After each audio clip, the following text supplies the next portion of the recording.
বাগেরহাটের সাদ্দাম নামে এক ছাত্রলীগ নেতা, আপনারা অনেকেই দেখছেন। ওরে বাবা, কি হয়েছে ওই সাংবাদিকদের মায়া কান্না। এই সাংবাদিকগুলো এখনো যে ভণ্ড এবং আর আওয়ামী লীগের দালাল, এগুলো এই সাদ্দাম ইস্যুতে প্রমাণ হয়েছে। এদেশের অসংখ্য আলেম উলামা জেলখানায় তাদের পরিবারের জানাজা পড়তে পারে নাই। অসংখ্য বিএনপি জামাতের নেতাকর্মীরা জানাজা পড়তে পারে নাই। আমাদেরকে শিকল পরাইয়া, বেরি পরাইয়া, হ্যান্ডকাপ লাগাইয়া, গরুর রশি লাগাইয়া টাইনা হেঁচড়ে নেওয়া হয়তো, তখন কারো কোনো মিডিয়ার মায়া খান্না আমরা দেখি নাই। আমরা বলি না যে আমাদের সাথে যা হয়েছে তাদের সাথে হোক, আমরা জালেম না, ওরা জালেম হইতে পারে, ওরা বাটপার হইতে পারে, ওরা জঘন্য চরিত্রের হইতে পারে। এই আওয়ামী লীগ তাদের ক্ষমতার সময়ে লাশের উপর নৃত্য করেছে এই বদমাইশরা। এখন এরা মায়া কান্না দেখায়, এরা লাশের উপর, এমনকি একজন ফাঁসির দণ্ডপ্রাপ্ত আসামি তার কবরের মধ্যে গিয়া জুতা পিটা করছে এই আওয়ামী লীগ। কুমিল্লায় প্রমাণ আছে, মিডিয়ার এখনো এগুলো ঘাটলেই পাবেন, এখনো সার্চ দিলেই পাবেন। আর এখন কুত্তার দল আসছে ইনসাফের বয়ান নিয়ে, বুঝেন নাই? মানে আমি যাই করি, আমি মা বোনের কাপড় খুলি আর জিনা করি, বেবিচার করি, বাটপারি করি, চুরি চিন্তাই করি, যখন আমারে ধরবে তখন আমি ইনসাফ চাইব। এতদিন ইনসাফের খবর নাই, এতদিন ইনসাফের কোনো খবর নাই। তাদের আমলে যত খারাপ কাজ হয়েছে, মানুষের সাথে জুলুম হয়েছে। আরে আমার সাথে যেই জুলুম হয়েছে, আমাদের কাপড় খোলা হয়েছে, আলেম ওলামাদের কাপড় খোলা হয়েছে, এদের কারো মুখে তখন আপনি ইনসাফের বক্তব্য শুনবেন না। এই জন্য আমি বলি, কিছু কিছু মিডিয়ারে দেখলে মনে হয় এরা বাংলাদেশের জন্মই না, এগুলো রয়ের জন্ম। এদের এত চরিত্র খারাপ, এরা এদেশে আলেম ওলামারা, আতাউর রহমান বিক্রমপুরী, একজন জুলাই যুদ্ধ মাওলানা আতাউর রহমান বিক্রমপুরী, ওনাকে জেলে বইরে রাখছে, এই মিডিয়ার মায়া কান্না দেখবেন না। মাওলানা আইনুল হক কাসেমি জেলে পড়ে আছে, এই মিডিয়ার মায়া কান্না দেখবেন না। অসংখ্য এখনো আলেম জেলখানায় পড়ে আছে, অসংখ্য যুবক এখনো জেলখানায় পড়ে আছে, এদের জন্য কোনো মায়া কান্না দেখবেন না। ছাত্রলীগ নেতা আমি সাদ্দাম হোসেনের সাথে কখনোই এই অবিচার হোক, এটা আমরা চাই না। আবারও বলছি, আমরা কখনোই চাই না যে তার মেয়ে মারা গেছে, তার বাচ্চা মারা গেছে, তার স্ত্রী মারা গেছে, তাকে জানাজায় শরীক হতে দেওয়া যাবে না, এটা আমি জীবনেও বলতে পারবো না। নাউজুবিল্লাহ। আমরা এতটা নির্দয় না, আমরা এতটা পাষাণ না, আমরা এতটা জালেম না। কিন্তু আমার প্রশ্ন হলো, এক চোখা হলে চলবে? এক চোখা হইতে পারবেন না আপনি এক সময় একেবারে এই মুখ এইদিকে কান পর্যন্ত না হ্যাঁ করে কথা বলবেন, আর এক সময় একবারে গর্তে লুকায়া যাবেন। একজনের সাথে জুলুম হইলে আপনি একবারে বিশাল বড় আপনি ইনসাফগার, বিশাল বড় আপনি মানবাধিকারের লোক, আর অসংখ্য লোকের সাথে জুলুম হইলে আপনি তখন কানা।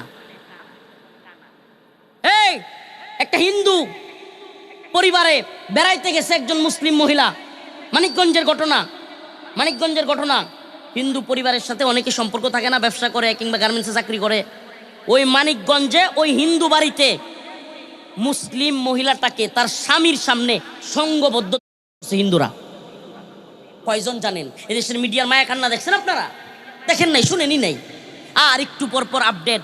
অথচ আমরা শুনতে পারলাম যে সাদ্দামের পরিবার তার জানাজা পড়ার জন্য পেরুলে মুক্তির আবেদন যশোর কারাগারে গিয়া চাই নাই। সাদ্দামের পরিবার, তার মামা বলতেছে আমরা বাগেরহাটে গিয়ে আবেদন করছি। আরে ভাই, জেলখানা হলো যশোরে, সাদ্দাম যশোর জেলখানায় আছে, আবেদন করছে কোথায়? বাগেরহাটে আবেদন করলে যশোরের জেলখানা থেকে আসামি ছাড়বে? কথা বলেন। স্বরাষ্ট্র মন্ত্রণালয় এত কঠিন, এটা আপনারা কল্পনা করতে পারবেন না। যারা জেলে ছিলাম আমরা জানি পেরুলে মুক্তি কত কঠিন। আদালতে যাইতে হয়, এরপরে ডিসির কাছে, এসপির কাছে গিয়ে দরখাস্ত করতে হয়, এরপরে অনেকগুলো প্রসেসিং হইয়া এরপরে আদালতের কারাগারে আসে। প্রিয় ভাইরা আমার, এরপরে স্কোয়াড রেডি করা হয় তাকে নিরাপত্তা দেওয়ার জন্য। অনেক সময় শুক্রবার শনিবার হইলে অসম্ভব, কারণ আদালত বন্ধ। এই ঘটনা, সাদ্দামের ঘটনাও শুক্রবারে ঘটছে। অথচ এটাকে নিয়ে এত মিডিয়া হইচই করছে যে আমাদের মনে হচ্ছে যে মানবাধিকারের একমাত্র হকদার মনে হয় শুধু আওয়ামী লীগ আর ছাত্রলীগ। এই মিডিয়ার কান্না দেখলে মনে হয় মানবাধিকার একমাত্র ছাত্রলীগ আর আওয়ামী লীগের জন্য। আসলে হইল কি জানেন? ওই যে হাসিনা আমলে অবৈধ টাকা পেটে ঢুকছে, তো এখন এই অবৈধ টাকার গুণগান কিছু গায় এই শয়তানগুলো, এই ভারতীয় দালালগুলো। আমি সব সময় বলি, ভারতের সবচাইতে বড় দালাল সেক্টর, রয়ের সবচাইতে বড় দালাল সেক্টর বাংলাদেশে এখনো পর্যন্ত এই মিডিয়াগুলো। এই যে ডেইলি স্টার, প্রথম অন্ধকার, আর কতগুলো আছে না, এগুলো সবগুলো বেশিরভাগ ভারতের দালাল। প্রথম আলো নাম আর কি, এটা প্রথম আলো কি, এটা প্রথম অন্ধকার। এটা যা লেখে সব ইসলাম বিরোধী, যা বলে সব ইসলাম বিরোধী। আল্লাহ তাআলা আমাদেরকে বুঝার এবং আমল করার তৌফিক দান করুক। তো আমি যে কথাগুলো বললাম যে আমাদেরকে নামাজ পড়তে হবে, প্রথম কথা কি, সফল মুমিন হইতে হলে, সফলতা পাইতে হলে কি করতে হবে? নাম্বার 2, বেহায়া কাজ, অশ্লীল কাজ, খারাপ কাজ, নামাজ পরিত্যাগ কইরা কোনো কাজ করা যাবে? আবারও বলছি, যাবে।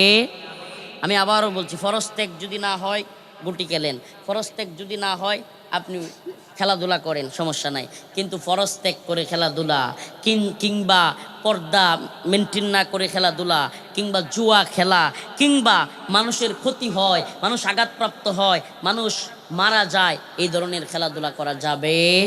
আল্লাহ তাআলা আমাদের সবাইকে বোঝার এবং আমল করার তৌফিক দান করুক। অনেকে বলছিল না শেখের বেটি পালায় না, পলাইছে না পালায় নাই? আরেকজন বলছিল না পলাবো না, পালাইছে। 300 এমপি সহ পালাইছে, 14 গোষ্ঠী লইয়া পালাইছে, এমন পালানো পালাইছে, আল্লাহ মাফ করুক। এখন কিছু শেষরা এখনো অনলাইনে পোস্ট করে তাদের নেতা নেত্রীদের পক্ষে, আরে বেটা তোদের নেতা নেত্রীরা 300 সহ নিজের পরিবার পরিজন সবগুলো নিয়ে বাক্সে বিদেশ, আর তুই এনে বয়ে বয়ে ছাগলের 3 নাম্বার বাচ্চার মতো চিল্লাস, আর তুই জেলখানায় পইরা থাকবি, তোর পরিবারের কেউ মারা গেলে গিয়া জানাজা পর্যন্ত করতে পারিস না। এর চাইতে বড় ব্যর্থতা আর কিছু হইতে পারে না। কি আশ্চর্য কথা! যদিও আমরা এটার পক্ষে না, কোনো ব্যক্তি জেলখানায় থাকুক। আমি নিজে ভিকটিম, প্রায় 3 বছর কারাগারে ছিলাম। আমার আপন চাচা তো ভাই, ছোট একবারে আমার বয়সী বা আমার চেয়ে 3 বছরের বড়, আমার চাচা তো ভাই মারা গিয়েছিল, আমার চাচা মারা গিয়েছিল, আরো কত আত্মীয় স্বজন মারা গিয়েছে, মামা মারা গিয়েছে, কারো জানাজায় শরীক হইতে পারি নাই, কারো জানাজাই না। আমি নিজে অনেককে দেখেছি। আমার পাশের রুমে থাকতো একজন আব্দুল সালাম পিন্টু আঙ্কেল, বিএনপির একজন শিক্ষা উপমন্ত্রী ছিলেন। উনাকে পর্যন্ত ওনার মায়ের জানাজায় যেতে দেওয়া 3 বার।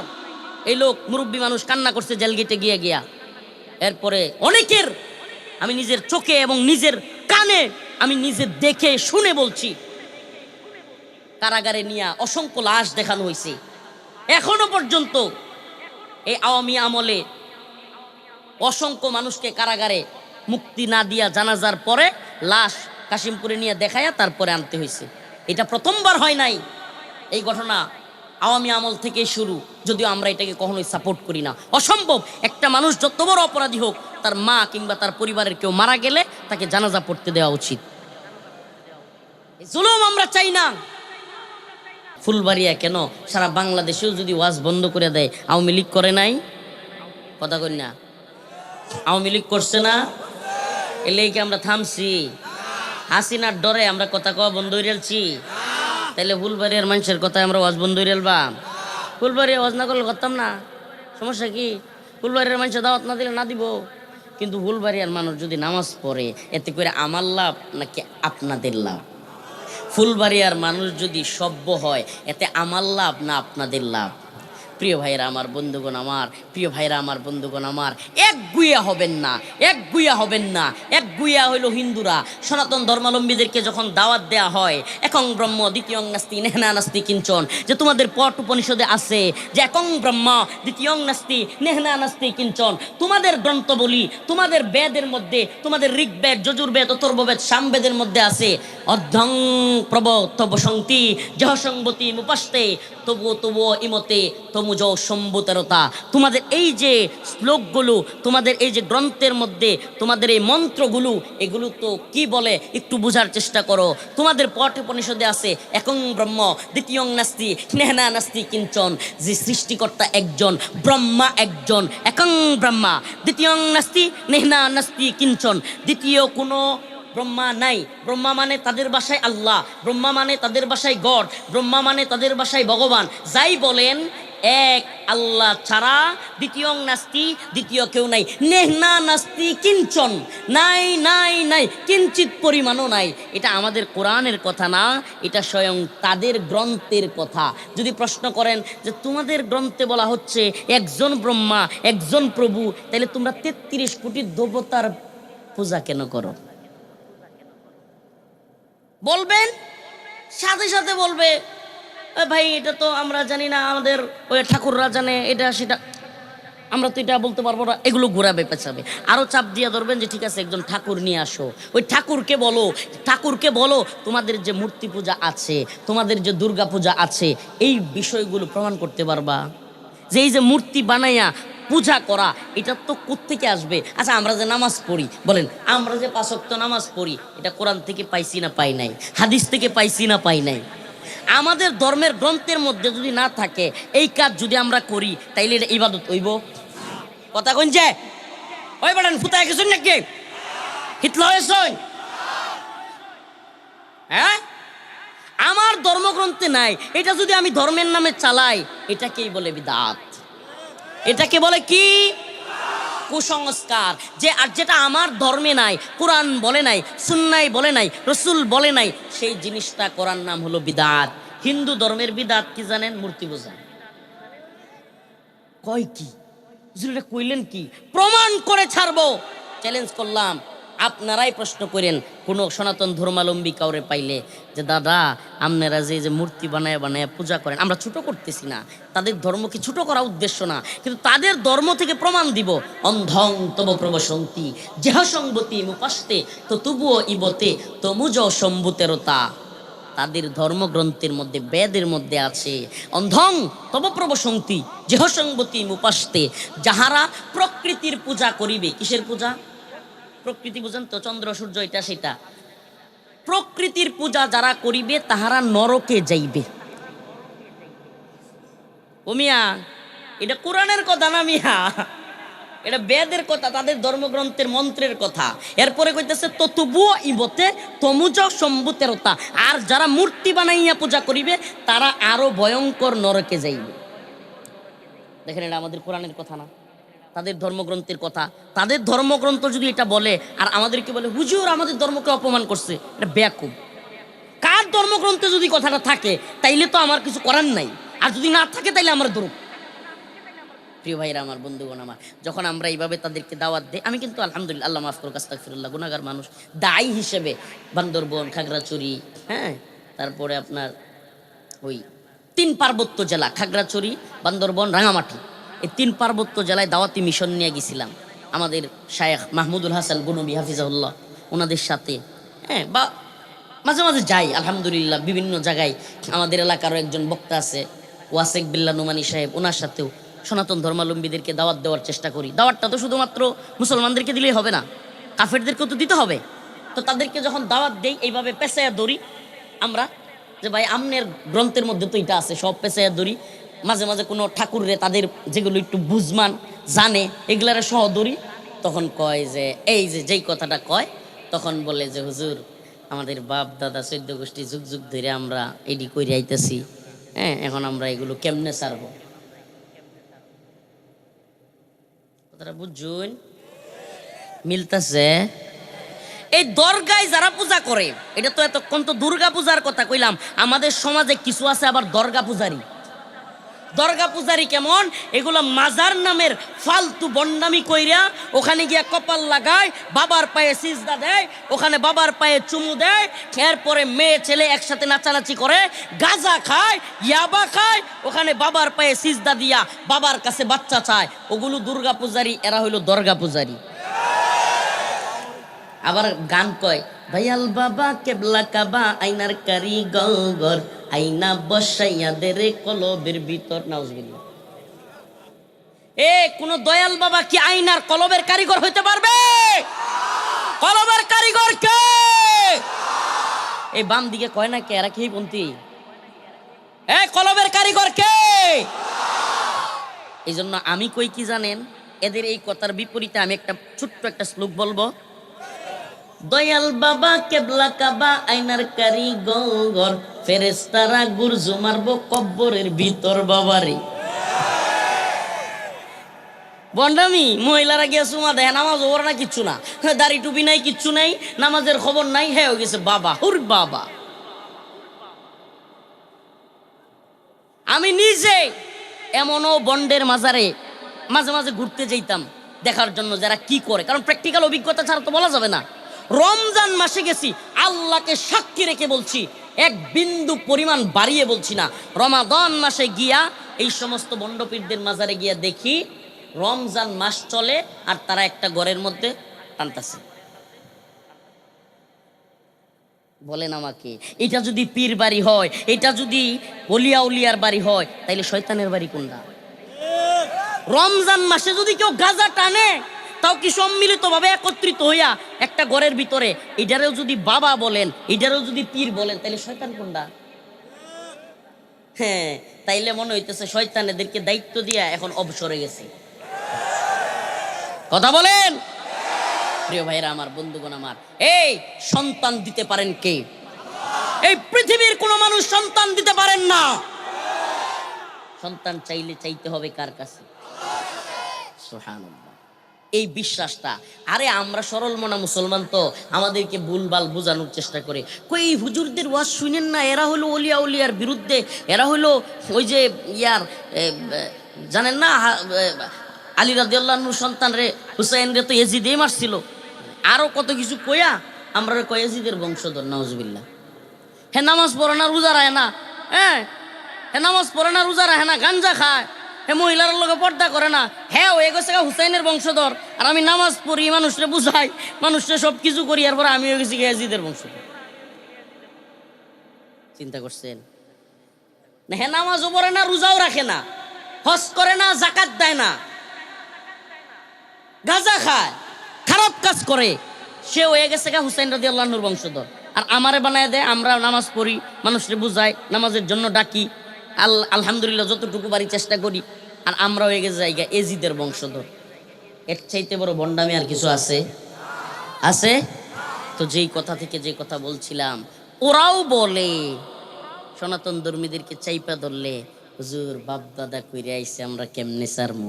দরগাওয়ালারাও কয় জীবন ভরা ফাত্তর উল্লাইছি, বাবার কাছে চাইছি, এরপরে দেখবেন পিছনে আউন লাগে। ওমা, ওই দিন একটা ধরছিলাম, এক বাবারে ধরছিলাম ওই দিন আমি। আমার হঠাৎ করে একটা বিয়ের দাওয়াতের মধ্যে, মানে ওর ওই বাবার আত্মীয় আমার আত্মীয় মিলে গেছে, আমিও দাওয়াত খেতে গেছি। বাবারে বললাম, বাবা একটু একটু দাঁড়ান, একটু একটা প্রশ্ন আপনার কাছে।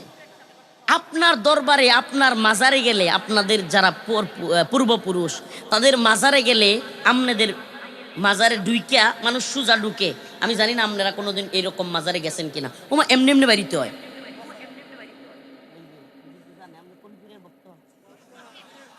আচ্ছা আচ্ছা, ঠিক আছে, জানুন আর কি। হ্যাঁ, আমরা আচ্ছা বুঝছি তো। ফিসে আউন লাগে।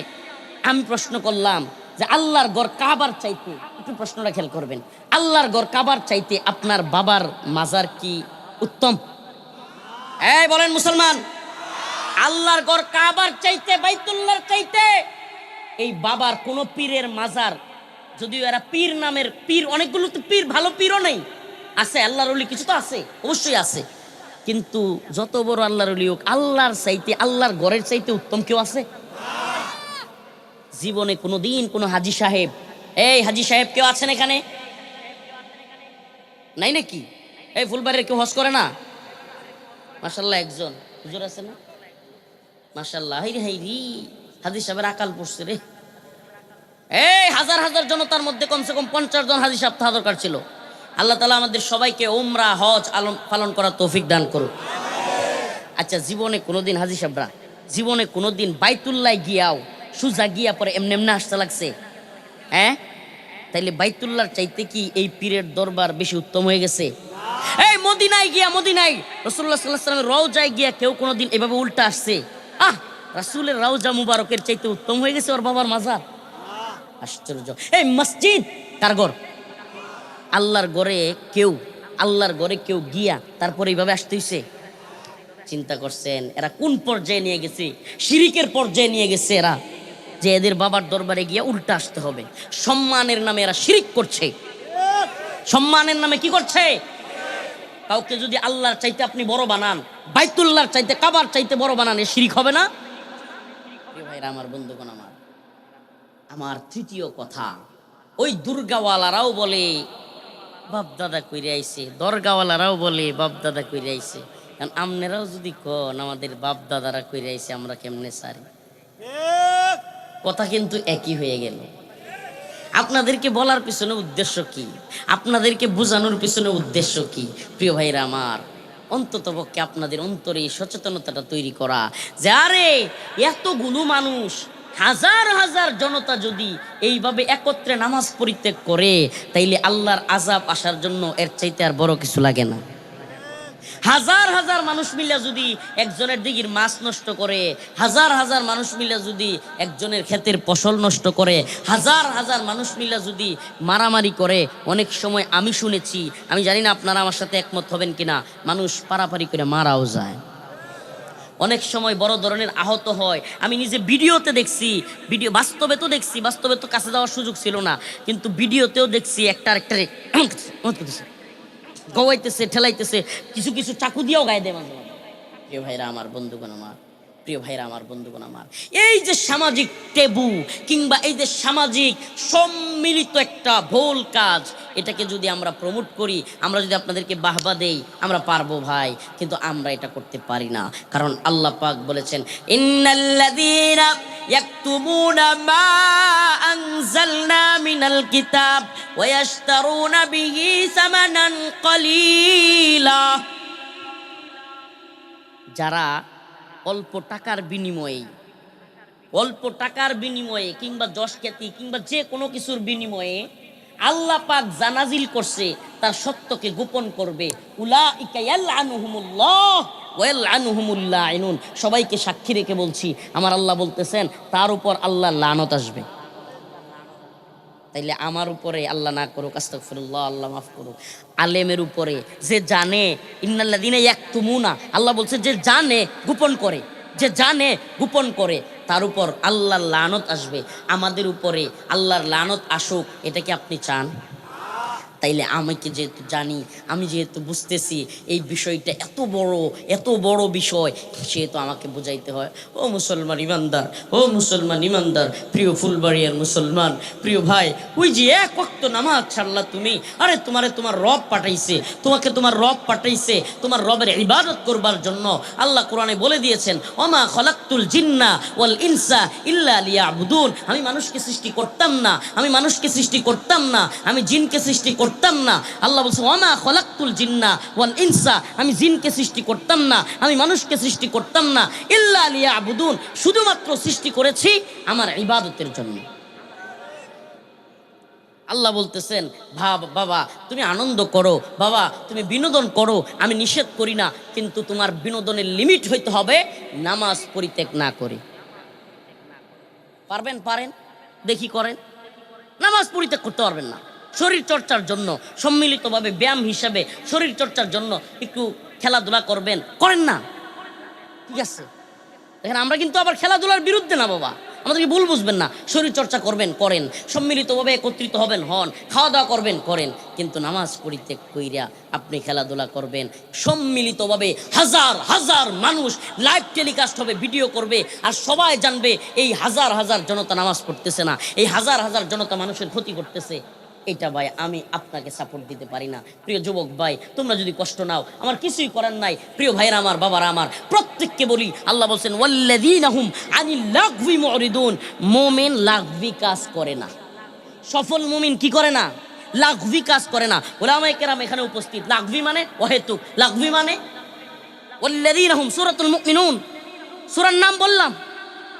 প্রথম আয়াত ক্বাদ আফলাহাল মুমিনুন, দ্বিতীয় আয়াত আল্লাযীনা হুম ফি সলাতিহিম খাশিউন, 3 নম্বরে আল্লাহ বলতেছেন ওয়াল্লাযীনা হুম আনিল লাগভি মুরিদুন। যে মুমিন আমার বান্দা, আল্লাহ বলতেছেন আমার বান্দা যারা তারা অহেতুক কাজ, ফাহেসা কাজ, মানুষকে কষ্ট দেওয়ার কাজ, নামাজ পরিত্যাগ করা কাজ করতে পারে না। তাইলে আমরা কি লাগভি কাজ পরিত্যাগ করব কি করব না? কয় না। এই খারাপ কাজ পরিত্যাগ করব কি করব না? আবারও বলছি, ছেলেদেরকে ফুটবল খেলতে দেন কিন্তু হাঁটু যেন গোড়া থাকে। ছেলেদেরকে ক্রিকেট খেলতে দেন কিন্তু অবশ্যই যেন ক্রিকেট খেলতে দিলে ব্যায়ামের নিয়তে কোনো জুয়া থাকতে পারবে না, বাজি থাকতে পারবে না, নামাজ পরিত্যাগ করা চলবে না।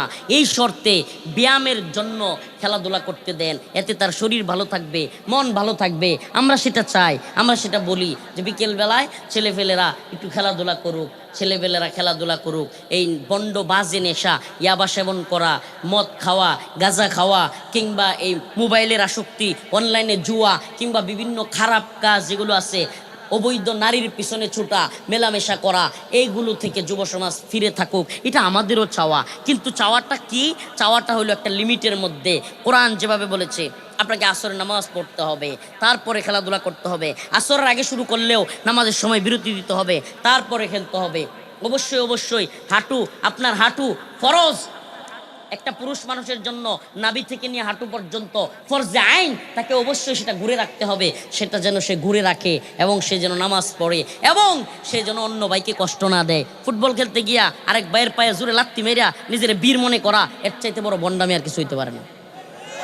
আরে আরেক মুমিন ভাইয়ের পায়ে লাথি দিয়া আপনি নিজের বীর মনে করেন, আপনি তো তখন বীর, সেই ব্যক্তি বীর যে শীতের দিনেও ফজরের নামাজের ওয়াক্তে কম্বলটা তুলে ঠান্ডা পানি দিয়া ওযু করে আল্লাহর সামনে দাঁড়ায় বলতে পারে আল্লাহু আকবার। আপনি কিসের বীর মিয়া? 4-5 জনরে হারাইয়া দিলে বীর হওয়া যায় না। ফজরের নামাজ সময় কম্বলটা উঠাইতে পারেন না আপনি, আপনার কি শক্তি আছে? আপনার কোনো শক্তি নাই মিয়া। ফজরের নামাজের সময় শীতের দিনে কম্বলটা উঠাইতে পারেন না, আপনি কিসের শক্তিশালী? আপনি তখন শক্তিশালী যখন আপনি কম্বলটা উঠাইয়া, একটা মাইক দেও, প্রথমে শুরু করলাম এটা বললা, ফোন আইলেই এত জোরে কথা কওয়া যাবে না, বাইরে যেতে হবে। প্রিয় ভাইয়েরা আমার, বন্ধুগণ আমার, তো যে কথা বলে শুরু করেছিলাম, সেই শক্তিশালী যে নিজের রাগকে নিয়ন্ত্রণ করতে পারে। কি করতে পারে? নিজের রাগকে নিয়ন্ত্রণ করতে পারে। রাগের মাথায় আমাদের মা বোনদেরকে বাজে কথা বলে দেওয়া, পিটানি শুরু করা, তাইলে আপনি শক্তিশালী পুরুষ না, আপনি ব্যক্তিত্ববান পুরুষ না।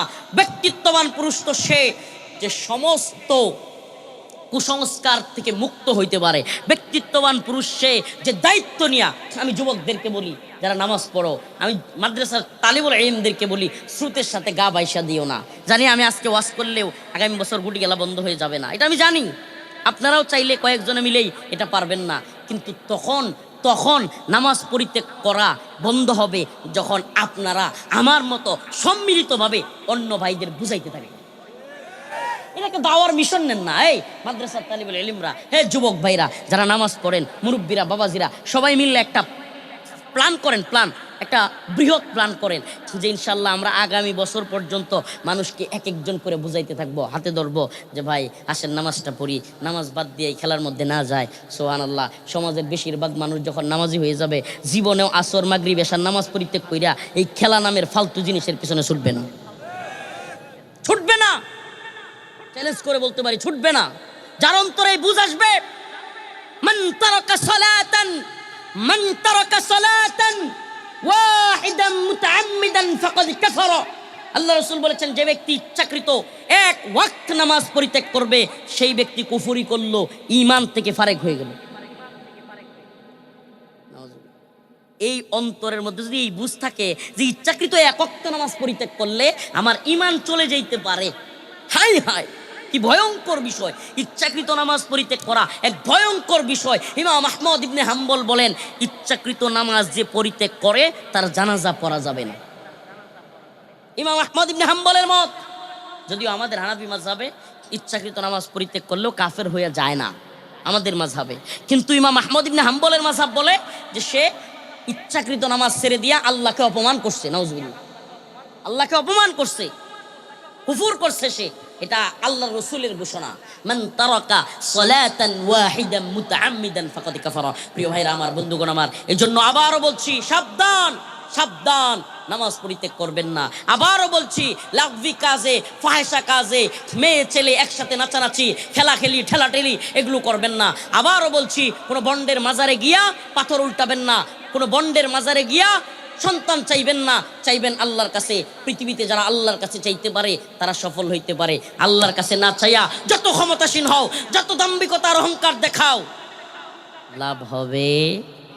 তো এই লাঙ্গল শিমুল মাহফিলে আমাকে দাওয়াত দেওয়া হয় নাই, অথচ আমার নাম প্রচার করে এবং আমার নামে প্রতারণার শিকার হয়ে কোনো একজন যদি আপনার সাথে যোগাযোগ করে বলে যে আমি মাদানী সাহেব, আমি মাহফিল দেই, কারণ এই যুগে, ডিজিটাল যুগে আপনি হুজুরের না দেখে এটা বিশ্বাস করলে এটা কি হুজুরের দোষ নাকি আপনার দোষ?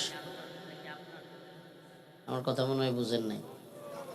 সিটি গোল্ডের দোকানদার, স্বর্ণের মতো দেখতে, যেগুলারে কি কয় সিটি গোল্ড না, ওই সিটি গোল্ডের কোনো দোকানদার যদি আপনারে কয় যে ভাই আমার কাছে খাঁটি সোনা আছে, লাগবে নি, কারণ আমনেও বস্তা বইরা টাকা নিয়ে গিয়া সস্তায়, বস্তা বইরা টাকা নিয়ে গিয়া সস্তায় সিটি গোল্ড কিনে নিয়ে আসলেন স্বর্ণ মনে করে।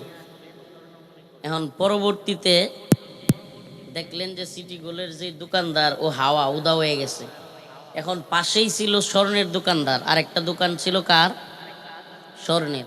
এখন আপনি যেহেতু সিটি গোল্ডের দোকানদারে পান নাই, এখন আপনি স্বর্ণের দোকানদারে গিয়া বলতেছেন মিয়া বাটপারি করেন আমগর সাথে, আমগরে স্বর্ণের কথা কয়ে সিটি গোল্ড দিয়ে দিছেন।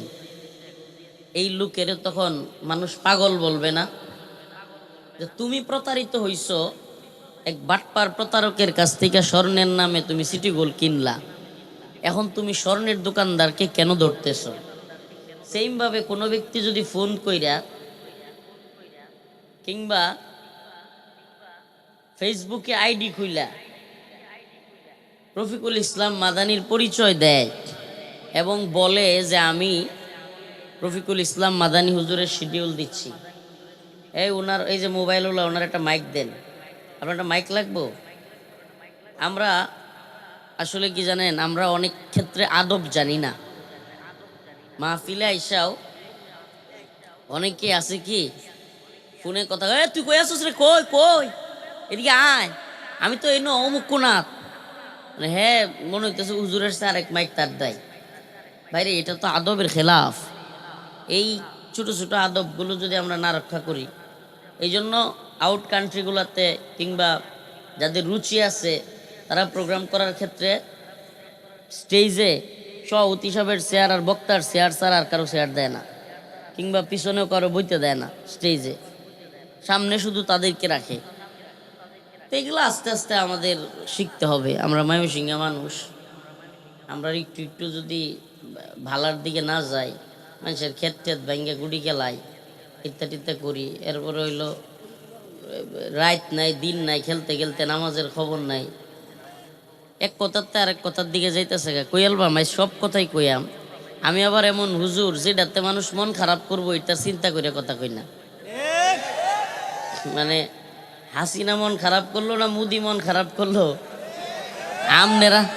আমনেরা মত খারাপ, আপনারা মন খারাপ করলেন নাকি আপনারা নেতারা মন খারাপ করলো, এগুলো আমরা যায় আসে না। সঠিক সত্য যেটা, এটা আমাদেরকে বলতেই হবে। এটা কার কথা? আল্লাহর কথা। কার কথা? আল্লাহ রব্বুল আলামিন কোরআন কারীমের মধ্যে বলেন, ইয়া আইয়ুহাল্লাযীনা আমানুত্তাকুল্লাহ, ইয়া আইয়ুহাল্লাযীনা আমানুত্তাকুল্লাহা ওয়া কুলু কওলান সাদীদা। আল্লাহ রাব্বুল আলামিন বলেন, হে ঈমানদাররা, হে ঈমানদাররা, ইত্তাকুল্লাহ, আল্লাহকে ভয় করো। হে ঈমানদাররা, হে ঈমানদাররা, আল্লাহকে ভয় করো। আমরা কি ঈমানদার? আমরা ঈমানদার না? অবশ্যই ঈমানদার। যারা মুসলমান, যারা আল্লাহর উপর ঈমান এনেছি, তারা কি ঈমানদার। তাইলে আল্লাহ ঈমানদারদেরকে ডাইকা ডাইকা বলতেছেন, ইয়া, মঞ্চে আর কেউ কথা বলেন না, এই মঞ্চে কেউ না, এই কোনো আওয়াজ নাই। ইয়া আইয়ুহাল্লাযীনা আমানুত্তাকুল্লাহ ওয়া কুলু কওলান সাদীদা। হে ইমানদাররা আল্লাহকে ভয় করো। কাকে ভয় করো? ওয়াকুলু কাওলান সাদীদা, আল্লাহকে ভয় করো, পাশাপাশি সঠিক সত্য কথা বলো। সুবহানাল্লাহ। আল্লাহ তাআলাই বলে দিচ্ছেন যে আল্লাহর ভয় আছে কখন বোঝা যাবে? যখন তুমি এই দুনিয়ায় কারো ভয়ে সত্য গোপন করো না। আমাদের সমাজে তো কিছু মানুষ আছে সত্যটা যাই নেও গোপন করে। এক তো হলো কোনো স্বার্থ দরকার বা কোনো নেতা বা কোনো ক্ষমতাসীনের ব্যাপার, এখন সত্য কথা কইলে মাইর খাওয়া লাগতে পারে বা ঝামেলায়, এটা হইলে তো তাও একটা বিষয়।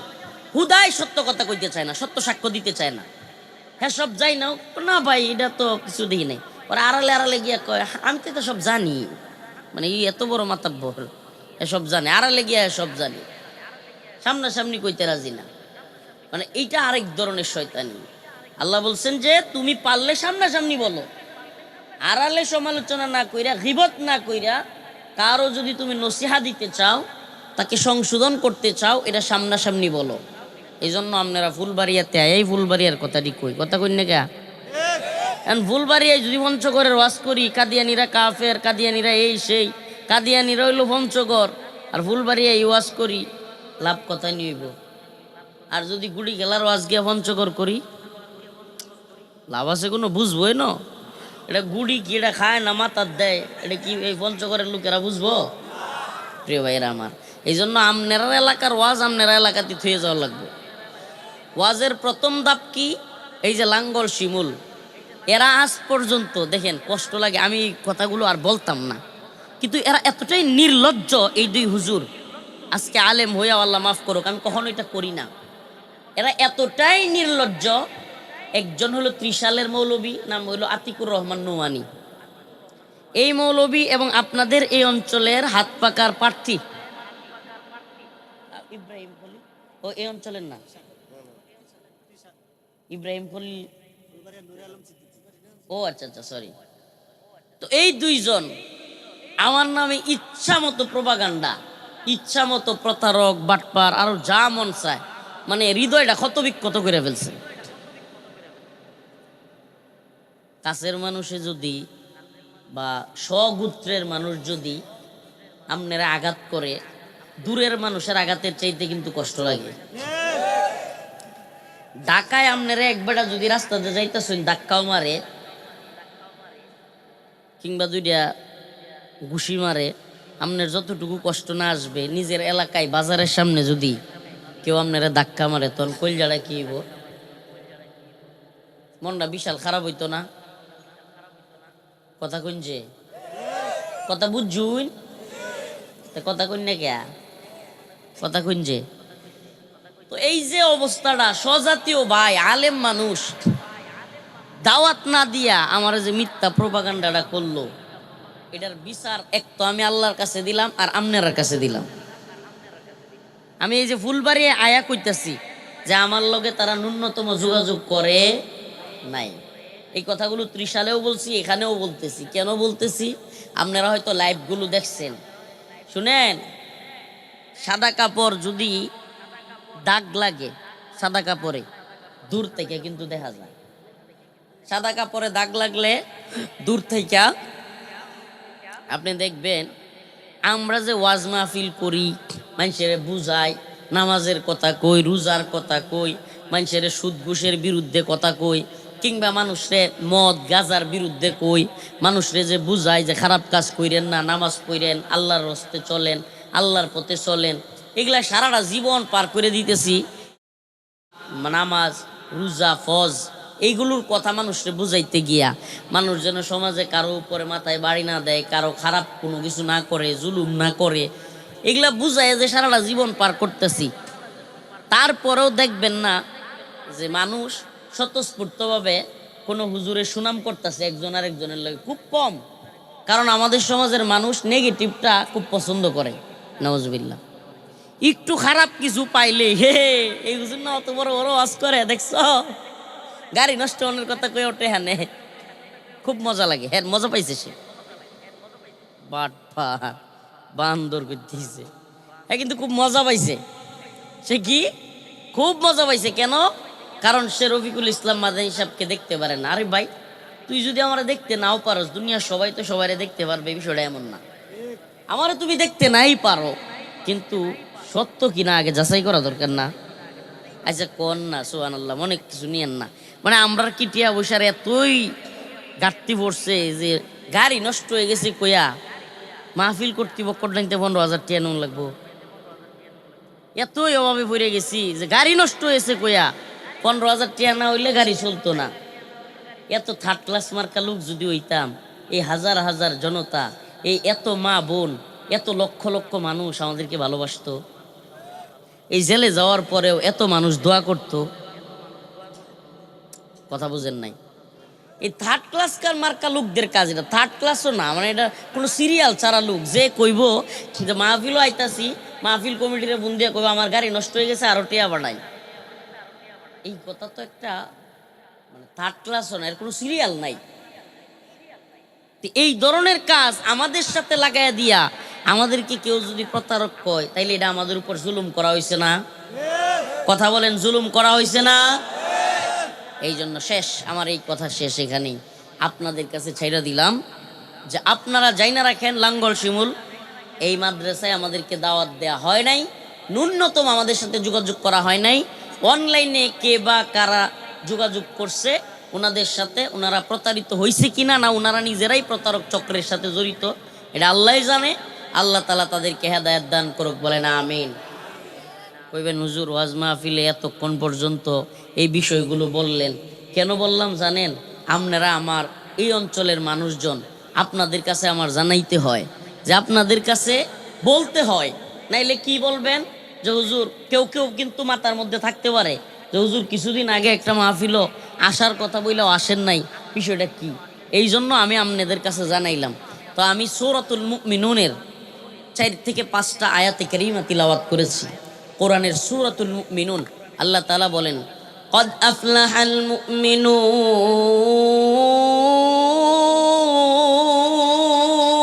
المؤمنون الذين هم في صلاتهم خاشعون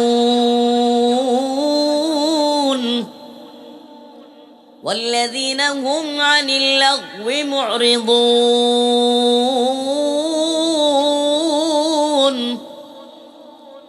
والذين هم للزكاة فاعلون والذين هم لفروجهم حافظون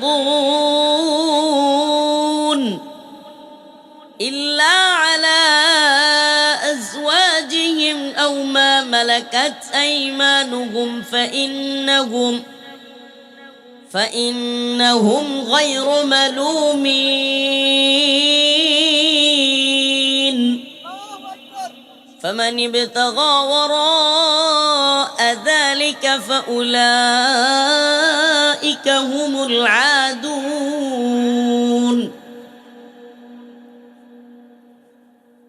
সূরাতুল মুমিনুনের যে আয়াতগুলো তিলাওয়াত করলাম, আল্লাহ তাআলা সেখানে মুমিনের সফলতার পথ নিয়ে আলোচনা করছেন। সুবহানাল্লাহ। আপনি, আমি, আমরা কিভাবে সফল হইতে পারবো এই দুনিয়ায়?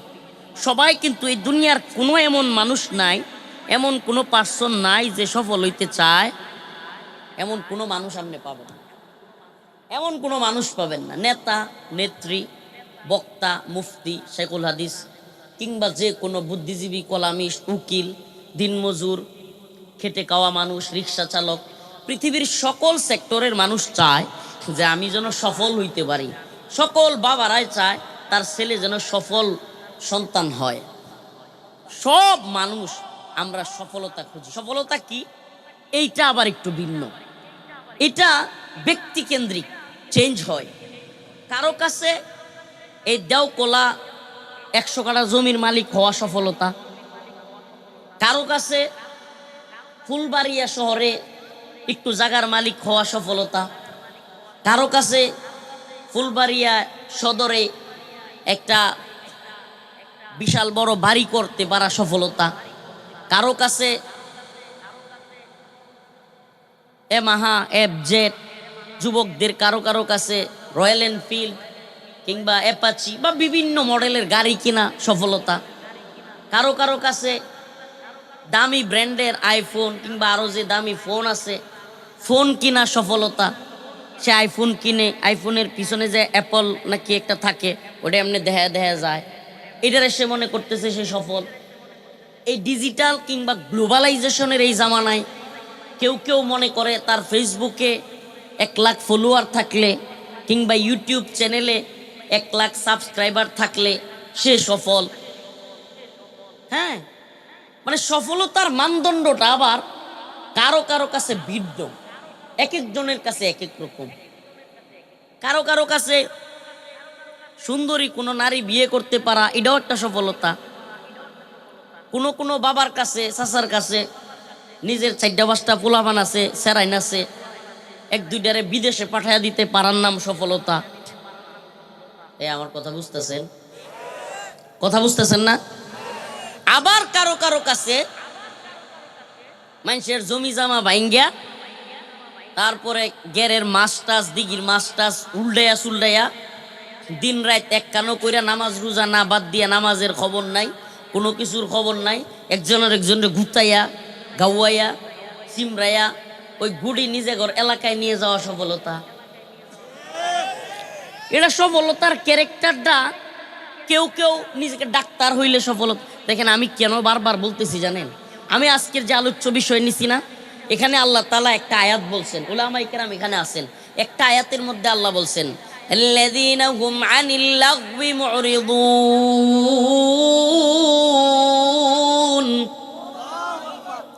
একটা আয়াতের মধ্যে আল্লাহ বলছেন, এই জন্য এটা বারবার বলতেছি। আমি কেন বলতেছি এটা আপনাদেরকে বুঝাবো। আপনাদের কাছে অপ্রিয় মনে হলেও আপনাদেরকে আমাকে বলতে হবে, আপনাদেরকে আমাকে জানাইতে হবে।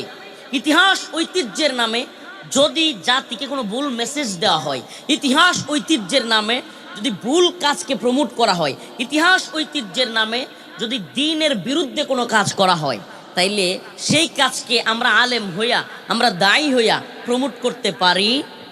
প্রমোট করতে পারি না। আপনাকে উৎসাহ দিতে পারি না, আপনাকে উদ্দীপনা দিতে পারি না। যেই কাজ মানুষের ক্ষতি হয়, যেই কাজ মানুষ কষ্ট পায়, যেই কাজ নামাজ বন্ধ রেখে করতে হয়, সেই কাজ কোনোভাবেই কোনো আলেম অনুমতি দিতে পারবে? এমনকি নিরুৎসাহিত আমাদেরকে করতে হবে। আপনাদের নেতৃত্বস্থানীয় লোকেরা এখানে আছে, উলামায়ে কেরাম এখানে আছে, সাধারণ মানুষ এখানে আছে। আমার মনে কষ্ট নেবেন না। আমার বোন জামাই বাড়ি হলো 10 মাইল। আমার বোন জামাই বাড়িতে আমি থাকছি, আমি আমার বাগনাদের সাথে খেলছি, এখানে আগে আসতাম এক সময়। তো এই গুটি খেলা, এটার ইতিহাস ঐতিহ্য আমি জানি, এটা কখন থেকে শুরু হয়েছে, ইতিহাস কি, এগুলো আমার জানা আছে। হ্যাঁ, ওই প্রাচীন আমলে 2 রাজার মধ্যে, হিন্দু জমিদারদের মধ্যে টক্কর লাগছিল, পরগনা না কি লইয়া, তালুক নিয়া।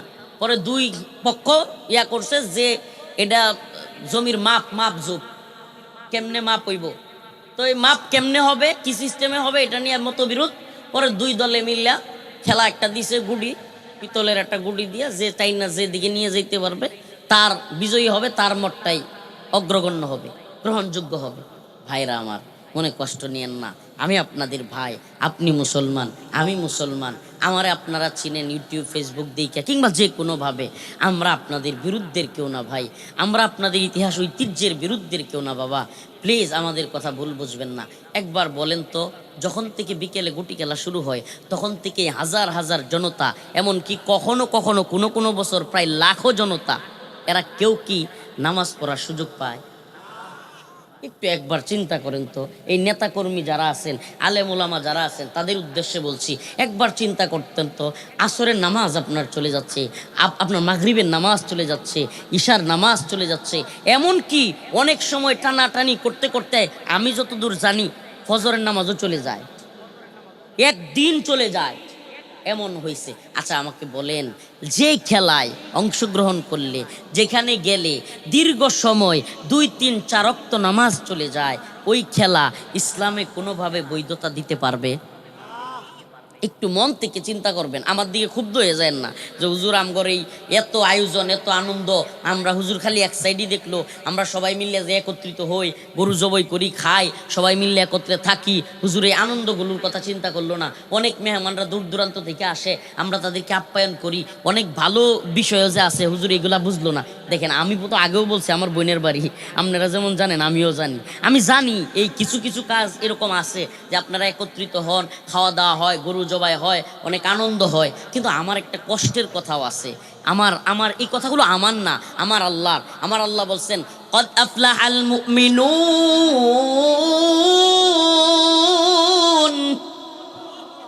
নিশ্চয়ই মুমিনরা সফল। কারা সফল বলেন না, কারা সফল? ইহুদি খ্রিস্টানদের কথা আল্লাহ বলেন নাই, হিন্দুদের কথা আল্লাহ বলেন নাই, বৌদ্ধদের কথা আল্লাহ বলেন নাই, কোন নাস্তিক মুরতাদের কথা আল্লাহ বলেন নাই, কোন ব্যবসায়ী, কোন পীর, কোন টাকাওয়ালা, কোন জমিদার কিংবা কোন বড় কোন চাকরিজীবীর কথা আল্লাহ বলেন নাই। আল্লাহ বলেছেন কদ কদ আফলাহাল মুমিনুন, নিশ্চয়ই মুমিনরা সফল। আল্লাহ তাআলা বলেন কেমন মুমিন? সফল মুমিনের কিছু বৈশিষ্ট্য আছে, সফল মুমিনের কিছু সিফাত আছে, সফল মুমিনের কিছু গুণাবলী আছে।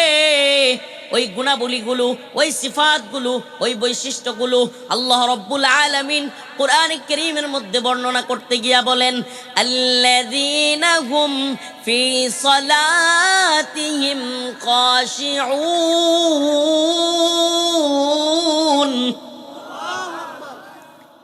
সফল তো সেই মুমিন যেই মুমিন নামাজ পড়ে। কোন মুমিন সফল?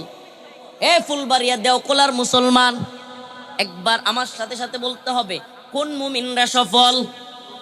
উতলু মা উহিয়া ইলাইকা মিনাল কিতাব আকিমিস সালাহ আকিমিস সালাহ ইন্নাস সালাতা তানহা আনিল ফাহশাই ওয়াল মুনকার। আল্লাহ পাক বলেন হে হে লোক সকল, আল্লাহ রাব্বুল আলামিন বলেন আকিমিস সালাহ। আল্লাহ রাসূল সাল্লাল্লাহু আলাইহি ওয়াসাল্লামকে আল্লাহ রাব্বুল আলামিন নির্দেশ দিচ্ছেন, বলে দিচ্ছেন হে নবী আপনি নামাজ কায়েম করেন, মানুষের মধ্যে নামাজ কায়েম করেন। তো ওই যে আল্লাহ তাআলা আল্লাহর রাসূলকে বলেছেন হে রাসূল আপনি নামাজ কায়েম করেন, এই নামাজ কায়েম আমাদেরকেও করতে হবে কি হবে না? বলেন করতে হবে কি হবে না? আবারও বলছি নামাজ কায়েম করেন, নামাজ পড়েন বলেন নাই। কোরআনের কোথাও আল্লাহ নামাজ পড়েন বলেন নাই। কি বলেন নাই? পড়েন মানে কিন্তু একা একা, পড়েন মানে কি? কায়েম করা। কায়েম করা মানে হলো সম্মিলিতভাবে, জামাবদ্ধভাবে, একত্রিত হইয়া কায়েম করা হলো ওইটা। আকিমিস সালাহ আল্লাহ তাআলা যেখানেই বলছেন এখানে আকিমিস সালাহ বলছেন, এর মানে কি? নামাজ কায়েম করো। কায়েম কিন্তু একা একা হয় না যে হুজুর আর আমি মিল্লা বা উনি মিল্লা আমরা তিনজনে নামাজ পড়ে ফেললাম আর বাকি এলাকাবাসী সবাই মাপ পাইয়া গেল, এইটার নাম কায়েম না। এটা জানাজা হইতে পারে, জানাজার নামাজ কোনো এলাকায় 5 জনে মিলে 10 জনে মিলে পড়ে দিলে বাকি সকলের সওয়াব বা কাফারা এটা হয়ে যাবে, ফরজে কিফায়া যেহেতু এটা আর গুনাহ হবে না, এলাকাবাসীর উপর আল্লাহর আযাব আসবে না। কিন্তু ইমাম সাহেব আর মুয়াজ্জিন সাহেব আর খাদেম সাহেব 3 জনে মিল্লা মসজিদে নামাজ পড়াইয়া দিলেই, আমার কথা বুঝদা শুন, কথা বুঝদা শুন, 3 জনে মিল্লা নামাজ পড়াইয়া দিলে নামাজ হয়ে যাবো গা, এলাকার উপর আল্লাহর আযাব গজব বাদ হয়ে যাবো। প্রিয় ভাইরা আমার, তার মানে হলো সম্মিলিতভাবে নামাজ পড়তে হবে। আবারও বলছি কষ্ট নিবেন না, আবারও বলছি কষ্ট নিবেন না। সম্মিলিতভাবে ফুলবাড়িয়ার মুসলমান গুটি খেলার দিন নামাজ পড়ে নাকি সম্মিলিতভাবে নামাজ পরিত্যাগ করে? যুবক প্রিয় ভাই আমার, তোরা আমার ভাই, কলিজার ভাই, আরে ভাই তুমি যদি নামাজ পড়ো, তুমি যদি জান্নাতে যাও, লাভ কি আমার না তোমার? বলেন আমার না তোমার? আরে আপনারে কষ্ট দিয়া আমার জনসমর্থন কমায়া লাভ না ক্ষতি? ক্ষতি। তবুও কেন কথাগুলো বলছে? আমি জানি আপনারে খুশি করলেই তো, আপনারে খুশি করলেই জনগণরে খুশি, আমার ওয়াজ সাকসেস, মানুষ খুব খুশি হইব। তাইলে এই যুবকরা যদি কই যে গার্লফ্রেন্ড বয়ফ্রেন্ড যায় তো আরো খুশি হইব, নাউজুবিল্লাহ। কিন্তু কোনো আলেম কি এটা বলতে পারবে? বলতে পারবে? কারণ যা হারাম তত হারাম। দেখেন আল্লাহ বলছে আকিমিস সলা, আকিমিস সলা, এটা কি আমার কথা না কোরআনের কথা? আল্লাহ বলছে আকিমিস সলা, তোমরা সম্মিলিতভাবে নামাজ কায়েম করো। নেতা নয়, পীর নয়, মাশায়েখ নয়, বক্তা নয়, রিক্সাওয়ালা নয়, শ্রমিক নয়, দিনমজুর নয়, কাটুরিয়া নয়, ব্যবসায়ী নয়, উকিল, জজ, ব্যারিস্টার, সকলে মিলে তোমরা নামাজ কায়েম করো। এক কাতারে দাঁড়াও, এক কাতারে সারিবদ্ধভাবে, যেখানে সকল শ্রেণী পেশার মানুষের সমান অধিকার, সবাই এক কাতারে দাঁড়াবে। সেই জায়গার নাম হলো নামাজের কাতার। সুবহানাল্লাহ। আবারও প্রশ্ন রাখছি, আমরা সম্মিলিতভাবে এক কাতারে দাঁড়াইয়া নামাজ কায়েম করি নাকি ফুলবাড়িয়ার মুসলমানরা একত্রিত হইয়া নামাজ পরিত্যাগ করে? এই যে একটা মেসেজ আপনাকে দিলাম, আপনার মাথায় একটু চিন্তা করবেন, দয়া করে হাসবেন না, দয়া করে এটাকে সিরিয়াসলি নেন। প্রিয় বাবারা আমার, প্লিজ দয়া করে এইভাবে কেউ বলবে না আপনাদেরকে, এভাবে কেউ বলবে না হয়তো, কিন্তু আমার প্রতি মনে কষ্ট নিলেও আপনারা যদি কোন যে এই বক্তার আর ফুলবাড়ি দেওয়ান যেত না, এই বক্তা আমাদের এই ঐতিহ্যবাহী খেলার বিরুদ্ধে করছে, আমার কোনো কিছু যায় আসে না বাবা।